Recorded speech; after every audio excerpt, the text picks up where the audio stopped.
So ngayon mga Kamayantech, may tuturo kasi yung feature ni Messenger na baka hindi nyo pa alam or hindi nyo pa nasusubukan. So make sure lang na panoorin nyo yung video nga matapos para malaman nyo kung ano yung feature na yon at kung paano gamitin.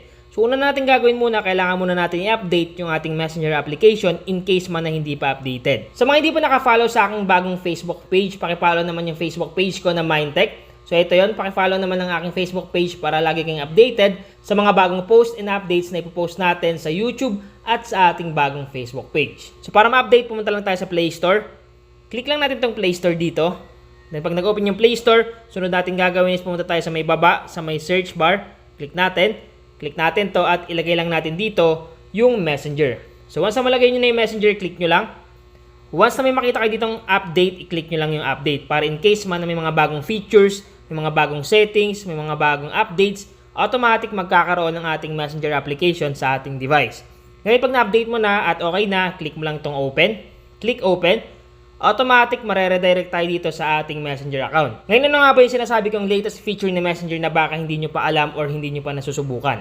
So ang gagawin natin is i-click lang natin dito yung Your Note. Okay? So yung Your Note dito is ginagamit natin pag nagpo-post tayo ng mga words, mga updates, or nilalagyan natin ng smiley, or gusto natin lagyan dito ng mga good morning, good afternoon.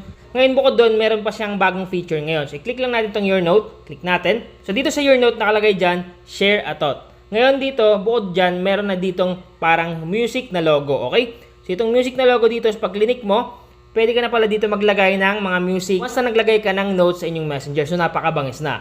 Ngayon ang gagawin mo, pumili ka lang dyan ng mga music na gusto mo. So try mo lahat yan. Napakaraming music dito, or kung gusto mo naman mag-search ka dito, i-type mo lang yung gusto mo music. For example, lagay natin dito. So lagay natin Forever by Hillsong. So yan yung paborito kong kanta. Ngayon, hanapin natin dito. Katulad nito, pwede mo siya piliin. Halimbawa, napili mo na, click mo lang. Ngayon, pag okay na, click mo lang itong done. Automatic, andito na yung kanta sa taas ng profile picture mo. Ngayon, pwede mo na siya i-share. Click lang natin itong share. Then automatic, kung makita nyo na share ko na at mapapansin nyo dito, nakalagay yung kanta kong pinili at nakalagay dyan yung profile picture natin sa Your Note. So, napakabangis kasi nga pwede na maglagay ng music sa ating note dito sa Messenger.